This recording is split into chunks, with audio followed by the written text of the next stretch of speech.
Orar para empezar la prédica. Padre Santo, te agradecemos este hermoso domingo que nos has regalado. Agradecemos la iglesia local, Señor.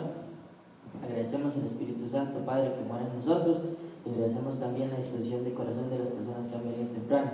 Oramos por Jesucristo para que tú bendigas esta enseñanza, Señor, que sea provecho y alimento para nuestra vida espiritual. En el nombre de Cristo Jesús. Amén. Amén. Ok, leo para ustedes Efesios 4. Vamos a leer de manera antifonal. Vamos a empezar desde el versículo 1 hasta el número 7. Empiezo yo. Yo pues, preso en el Señor, os ruego que andéis como es digno de la vocación con que fuisteis llamados.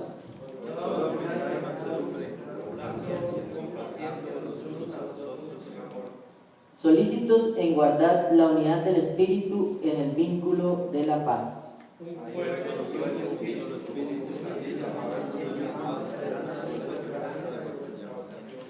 Un Señor, una fe, un bautismo. Un solo Dios, Padre de todos, que nace sobre todos y para todos y en todos. Pero a cada uno de nosotros fue dada la gracia conforme a la medida del don de Dios. Podemos tomar asiento. El día de hoy vamos a continuar con la serie de estudios que veníamos hablando acerca de la unidad de la iglesia, ¿verdad? Entonces leemos ahí en Efesios capítulo 4, verso 1. Y primero vamos a hacer una breve introducción de más o menos las cosas que se han venido hablando, lo que habló Andrés, habló Douglas, también ha hablado el pastor, de la unidad de la iglesia, ¿verdad? Primeramente tenemos que saber que la única forma de que lleguemos a ser hijos de Dios es a través de Jesucristo, amén, ¿verdad? Okay. Y obviamente eso no es que nos hace israelitas, ¿verdad? Que es el pueblo escogido de Dios, sino que nosotros somos, por decirlo así, somos hijos adoptivos, ¿verdad? De Jesucristo. Mediante el conocimiento de que nos hacemos un autojuicio, creemos en Jesucristo y somos hechos hijos de Dios. Amén. Amén. Que llegamos a esta gracia por medio de la fe, ¿verdad? Que tenemos en medio de Jesucristo. Y vamos a ir un segundito ahí a Gálatas 3:7 para que veamos estas cosas. Vamos a ir poco a poco. El que lo tiene, le agradezco que se ponga en pie y lo lea en voz audible para todos. Sí, Gálatas 3:7, don Mario, si me da un favor. Sabed, por tanto, que los que son de fe, estos son hijos de Abraham. Ok, entonces vean que ahí nos dice 3:7. ¿Sabed? Otra vez, don Mario, disculpe. Sabed, por tanto, que los que son de fe, estos son hijos de Abraham. O sea, llegamos a ser hermanos, ¿verdad?, de los israelitas como Abraham por medio de la fe. Y leemos el 14, ahí mismo, don Mario, si me da un favor, 3:14. Para que en Cristo Jesús la bendición de Abraham alcanzase a los gentiles, a fin de que por la fe recibiésemos la promesa del Espíritu Santo. Ok, entonces ahí claramente nos habla que nosotros, por medio de la fe en Cristo Jesús, nos alcanzan. Los gentiles somos nosotros, eso sí lo tenemos bien claro. Amén. Amén. Ok, entonces vamos bien. La iglesia es el cuerpo de Cristo. Eso es lo que hemos venido hablando y vamos a recapitularlo nuevamente. Quien tenga Colosenses 1:24, me hace el favor. Omar, yo creo que está más cerca, ¿verdad? Colosenses 1:24.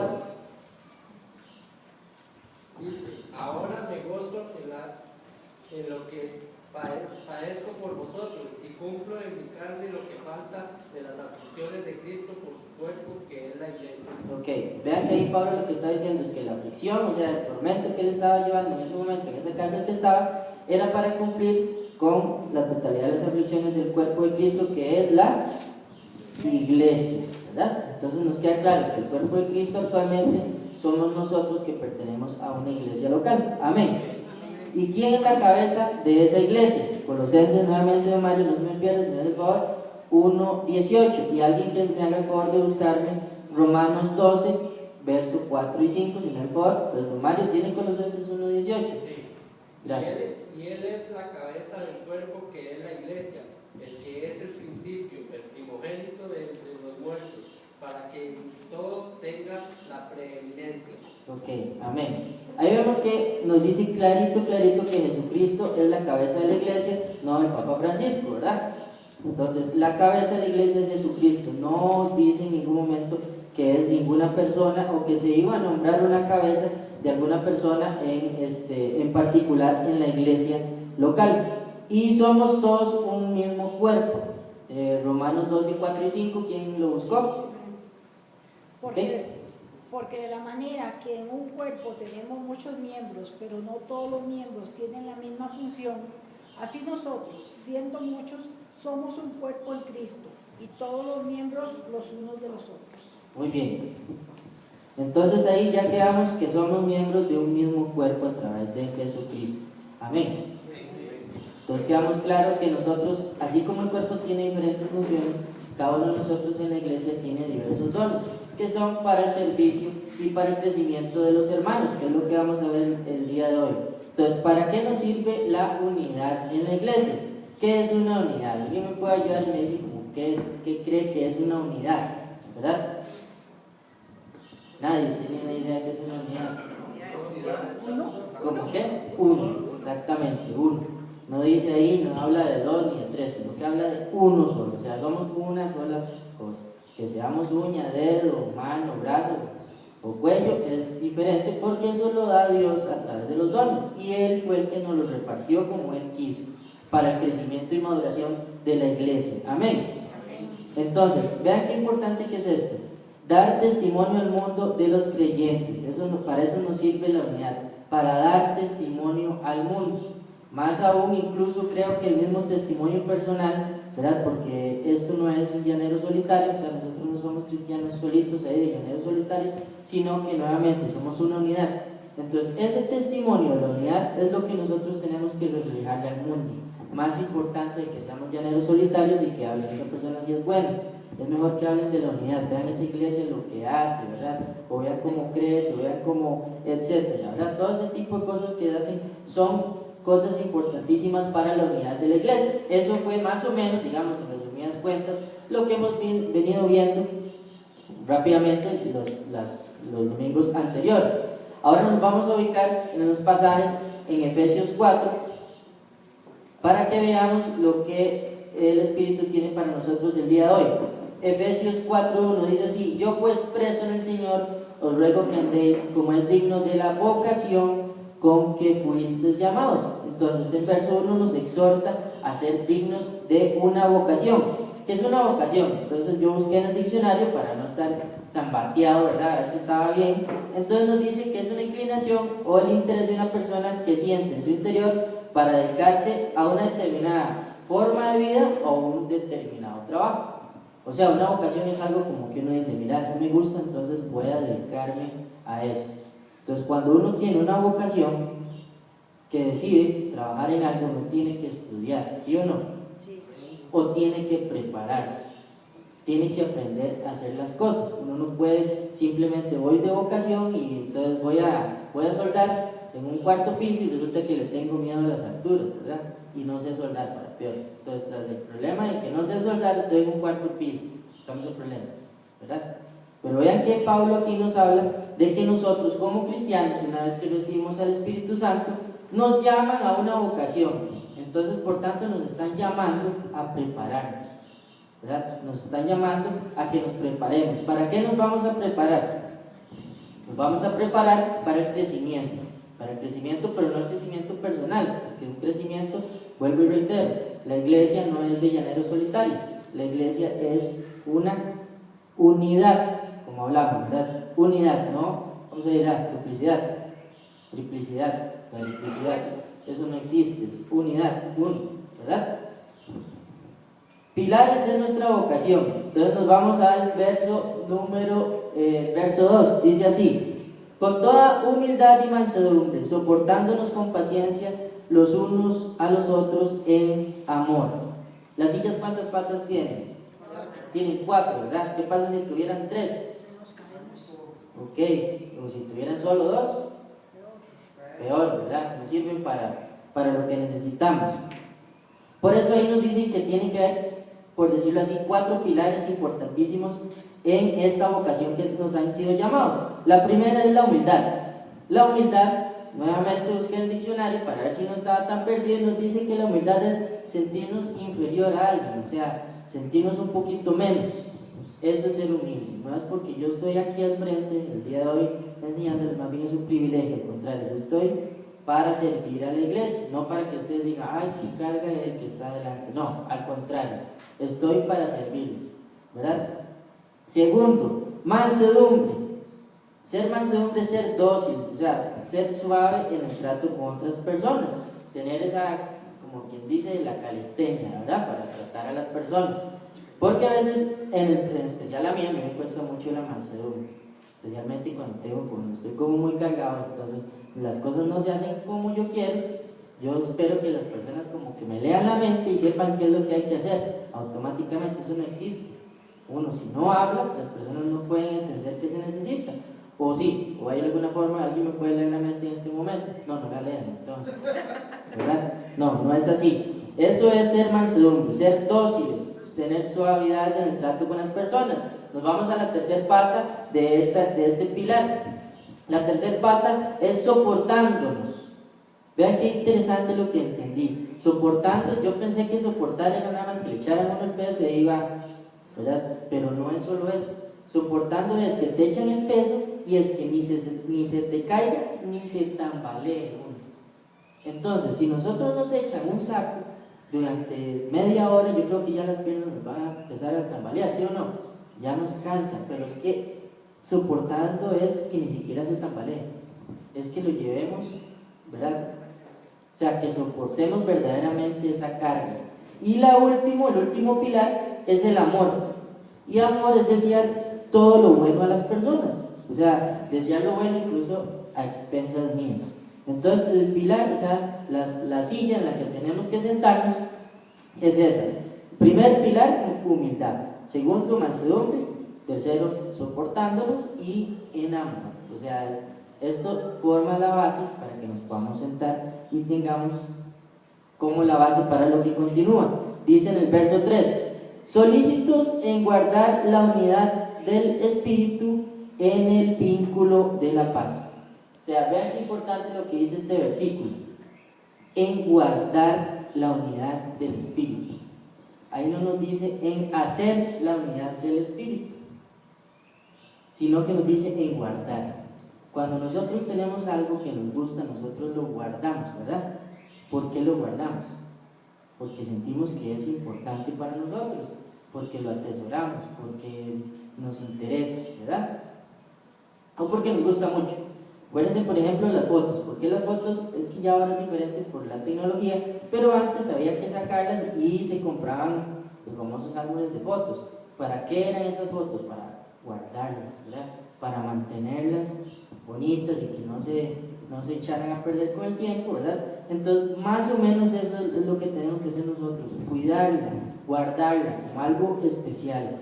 Esa es la unidad, es algo que nosotros tenemos que guardar, que atesorar. Imagínense que yo tengo cosas que, digamos, ropa que me gusta mucho y me gusta tanto que no me la pongo para no usarla, ¿verdad? Son cosas como, es un ejemplo que les puedo dar. ¿Por qué? Porque me gusta tanto y la quiero guardar tanto que cuando ya me la pongo ya está muy fea, ya no me queda, ¿verdad? Pero más o menos eso es lo que nos piden con la unidad, que la guardemos, o sea, que la atesoremos como algo verdaderamente importante para nosotros. Cuando tengamos algo muy preciado lo guardamos mucho porque no queremos que sufran ningún daño. Vean esto que importante. También hay señoras, recuerdo cuando estábamos niños, mami tenía unos adornitos ahí que eran, ¿verdad? Eran los adornitos preciados. Lo que no sabía es que tenía 3 iguales, ¿verdad? Entonces ella lo guardaba el primero, el más preciado lo tenía en un lugar. Y cuando jugábamos bola en la sala, ¿verdad? Imagínense, nuestros chiquitillos los quebrábamos. Entonces, para que ella no se diera cuenta, nosotros agarrábamos el otro y lo poníamos en ese mismo lugar y nunca se dio cuenta, hasta que ya se quebró el tercero. Ahí sí hubieron problemas serios, ¿verdad? Porque ¿qué íbamos a hacer ya si ya no teníamos el bendito adorno? Pero no es eso lo que nos piden. No es que quebremos la unidad y después pongamos una unidad parecida. No, nos piden que la guardemos, o sea, que no dejemos a los niños que vuelven bola en la sala, ¿verdad? Que la dejemos ahí, esa unidad. ¿Queda claro? ¿Vamos bien? Ok, nos vamos para el versículo número 4. Dice, un cuerpo y un espíritu, como fuisteis también llamados en una misma esperanza de vuestra vocación. Entonces, un espíritu que fue dado a través de ¿quién? Fue a través de Jesucristo por medio del Espíritu Santo, ¿verdad? Y nos dio una nueva vida en Cristo Jesús. Vean qué misterio esto, ¿verdad? Dios, siendo Dios, se encarnó en un hombre para salvarnos a nosotros. O sea, es un misterio que aún uno no termina de entender. Es una gracia que nosotros no merecemos. Si hubiera forma de salvarnos a nosotros mismos, no podemos. El hombre no puede dejar de pecar por más que quiera.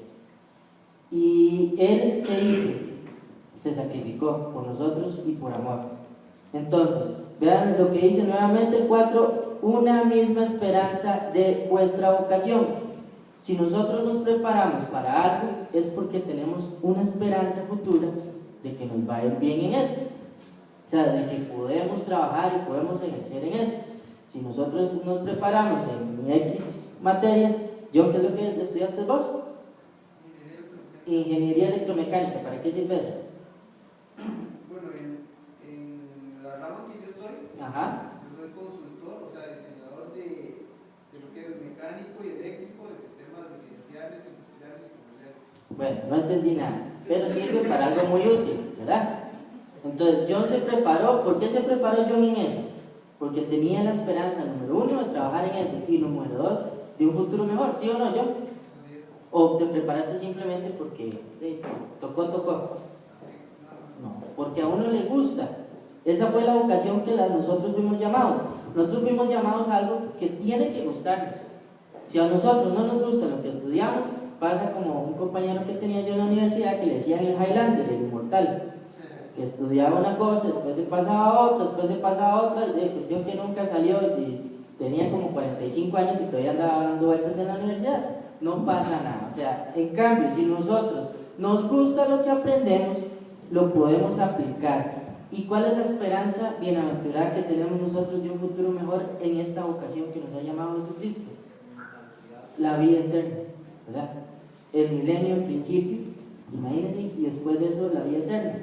Cuando ya se nos pierda el tiempo, cuando ya no sepamos ni nos interese lo que es el tiempo, imaginen eso, lo que es perderse, ¿verdad? Algunas veces ustedes se han quedado y cuando se dan cuenta pasó una hora, una cosa así. Bueno, pues eso es lo que nos va a pasar, pero con el tiempo, la eternidad. Esa es la eternidad para nosotros, quedarnos y sirviendo a Jesucristo por el resto de nuestras vidas, hasta que se nos pierda. Ya el tiempo, ya nos vamos a acordar de esto que estamos viviendo en este momento, y ya va a ser un recuerdo muy lejano, algo que pasamos, ¿verdad? Y que estamos en algo mejor. O sea, es una esperanza bienaventurada. ¿Cuántos tienen esa esperanza? Ok, nos vamos al verso 5. Y eso me pareció interesantísimo. Yo lo voy a dividir en 3. Bueno, ya lo dividimos en los primeros, ¿verdad? Dice así: un Señor, una fe, un bautismo. Verso 5. Son los cimientos que tenemos que tener de esta unidad de la iglesia. Un Señor, una fe y un bautismo. Todos tenemos un Señor. Y si tenemos un Señor, tenemos que creer lo mismo, ¿verdad? Y ese bautismo es la representación, bien es que había muchos autores. Este bautismo decía que podía ser, que es lo que me pareció más coherente, el bautismo del Espíritu Santo, ¿verdad? Cuando nosotros creemos en Jesucristo y somos bautizados en el Espíritu, no el bautismo en agua, ¿verdad? Que es una representación para las demás personas. ¿Por qué esto? Porque todos vienen hablando como no de, si hubiera tenido que hablar de expresiones externas como mandamientos, tenía que haber hablado de la cena del Señor y no venía aquí. Entonces, ¿está bien ese pastor? ¿Sí? ¿Qué significa eso? ¿Sí?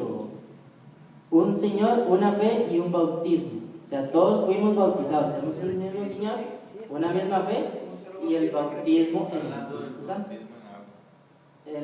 Pero es que el problema es que nosotros, bueno, no importa, después entonces conversamos de eso, pero no es como muy importante. Lo más importante de esto es que son los cimientos de la unidad de la iglesia, que todos tenemos que tener los mismos argumentos a creer, ¿verdad? Un Dios que nos regaló lo más preciado que tenía, es lo que les decía hace un ratito. Lo más preciado que tenía Jesucristo fue su Hijo, y lo entregó, o sea, por amor. Recuerden que una de las patas de las sillas es el amor. O O sea, Él no nos está pidiendo nada que ya Él no haya hecho, que ya Él no haya entregado, ¿verdad? Y que Él no haya pasado. Y nos vamos al 7. Pero cada uno de nosotros fue dada la gracia conforme a la medida del don de Cristo. ¿Por qué es importante esa gracia? Porque esa gracia es la que nos dio, nos regaló los dones. ¿Y para qué nos sirven los dones dentro de la iglesia? Lo hemos venido hablando durante todos estos días. Esos dones son para la edificación, ¿verdad? Para que todos crezcamos, para que todos maduremos. Y nos vamos a ir un segundito al versículo 12 de Efesios 4. Cuando lo tienen, entonces pongámonos en pie, por favor.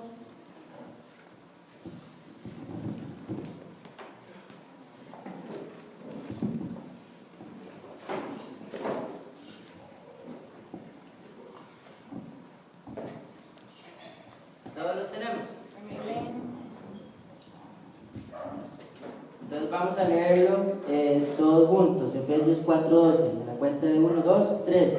A fin de perfeccionar a los santos para la obra del ministerio, para la edificación del cuerpo de Cristo.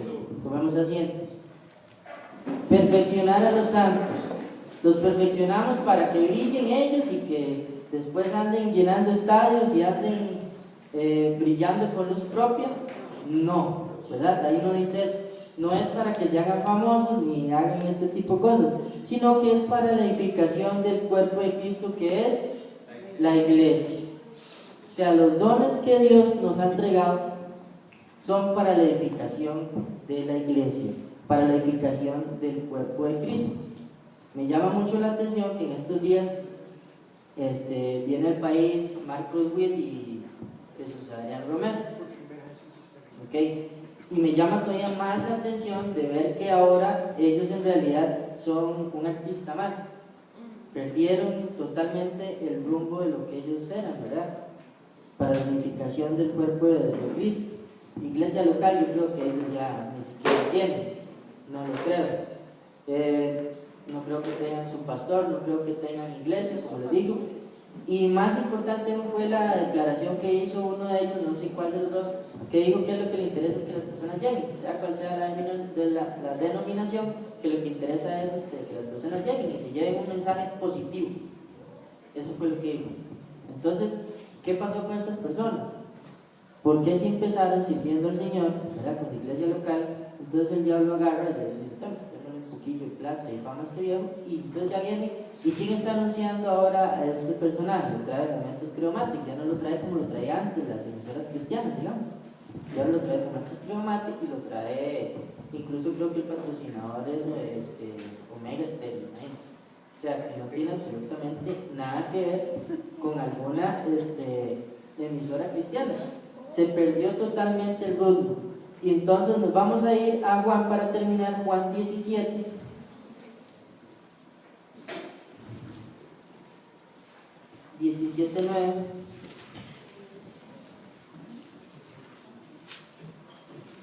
Que es una oración que hizo Jesucristo cuando estuvo aquí en la tierra.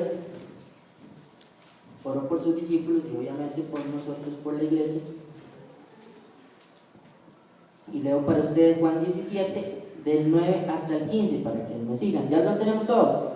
Ok, dice: yo ruego por ellos. No ruego por el mundo, sino por los que me diste, porque son tuyos. ¿Quiénes son ellos?